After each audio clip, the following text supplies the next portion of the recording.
오늘은 로이드 존스 목사님의 부흥 시리즈 제3강 불신앙에 대해서 살펴보도록 하겠습니다.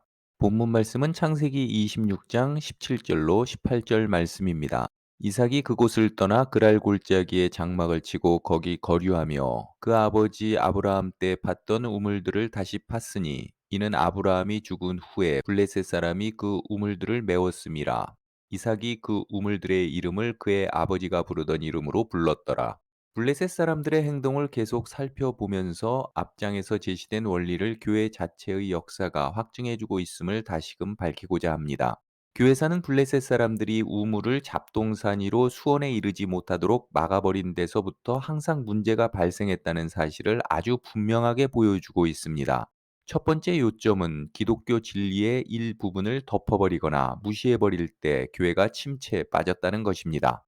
둘째로 본질적인 진리를 부인하거나 무시했는데도 부흥이 일어난 사례는 교회사에 한 번도 등장하지 않습니다.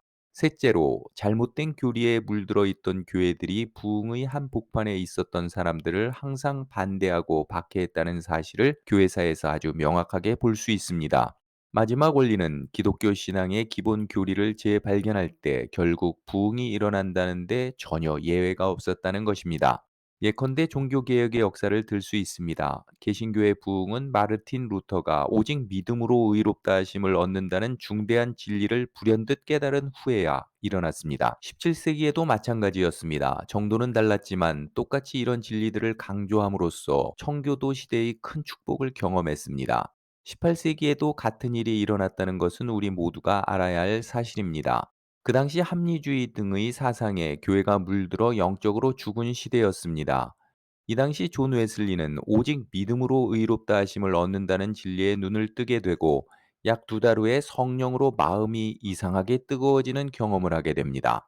이 시대 위필드에게도 같은 일이 일어났고 100년 전 북아일랜드에서도 똑같은 일이 일어났습니다. 그들이 아리우스주의를 걷어내고 우리 주요 구주 되신 예수 그리스도의 위격에 대한 온전한 진리의 중요성을 깨달았을 때 강력한 영적 축복이 임했던 것입니다. 따라서 부흥에 절대적으로 필요한 진리들이 있습니다. 이런 진리들을 부인하거나 경시하거나 무시한 채 부흥의 축복을 기대할 수 없습니다. 블레셋 사람들은 계속 찾아와 자기들의 흙과 쓰레기를 던져 넣음으로써 생수를 보지 못하도록 가리고 있습니다. 단순히 부흥을 위해 기도하자고 하는 것은 무익한 일입니다. 블레셋 사람들의 소행부터 깨끗이 처리해야 하는 것입니다. 이삭이 했던 것처럼 아브라함이 팠던 우물로 돌아와 쓰레기와 잡동사니 같은 잘못된 사상과 교리를 치워버려야 예전처럼 물이 나올 수 있습니다. 모든 부흥 이야기들은 항상 이 예비 작업이 선행되었음을 분명히 보여주고 있습니다.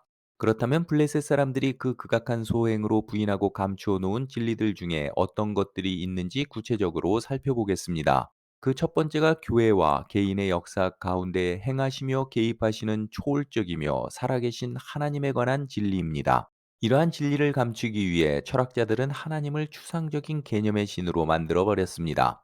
이를 뒷받침하기 위해 나타난 것이 소위 내재의 철학입니다. 하나님은 만물 위에 초월해 계시는 것이 아니라 만물 안에 내재해 있다는 것입니다.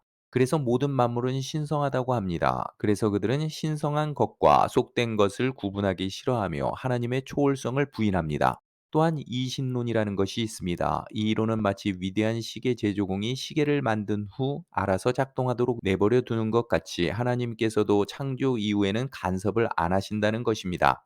이런 쓰레기와 잡동사니 같은 것들이 교회로 스며들면 아무리 기도해도 부흥은 일어날 수 없습니다.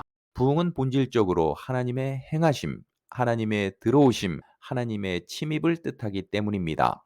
주님은 아버지께서 일하시니 나도 일한다고 말씀하셨습니다. 내재론자도 틀렸고 초월적 개념도 틀렸습니다. 하나님은 우리 위에 계시면서도 우리와 함께 계신 분, 행동하시며 개입하시는 분, 자기 백성을 찾아오시는 분입니다. 살아계신 주권자 하나님에 대해 분명하고 정확한 개념을 가지고 있지 못하면서 어떻게 그분께 기도할 수 있겠습니까?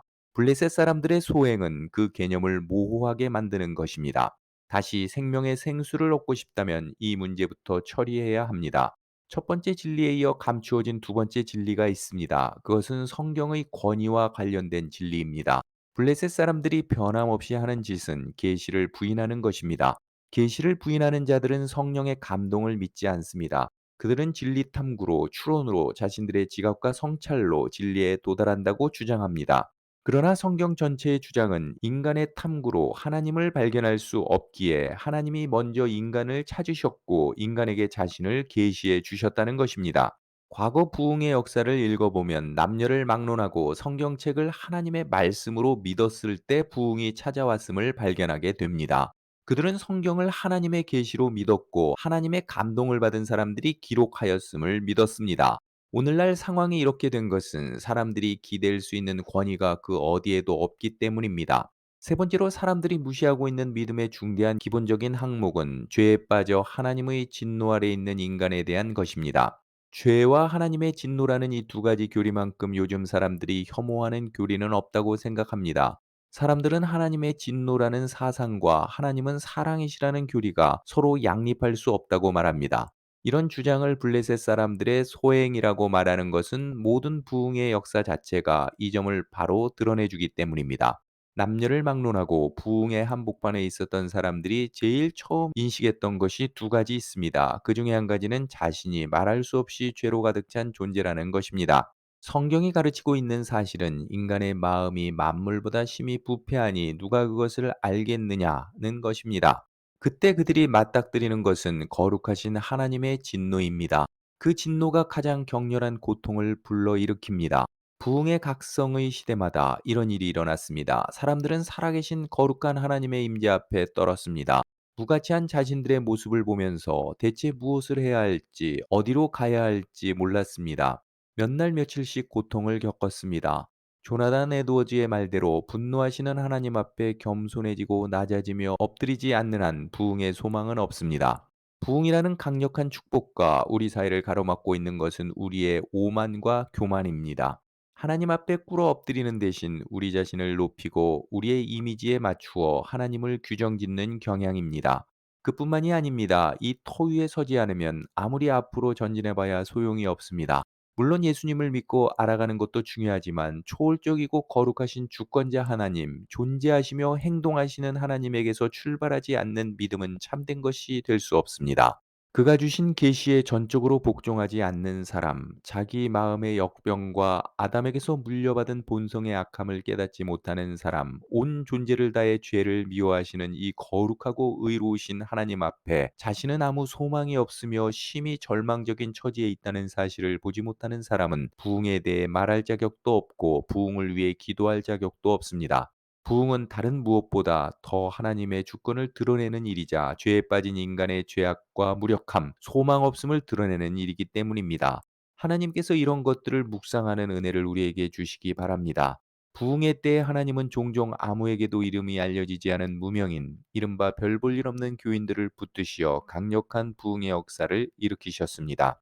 여러분들은 블레셋 사람들이 쓰레기나 잡동사니로 감추고자 하는 이 진리들을 명확히 알고 있습니까?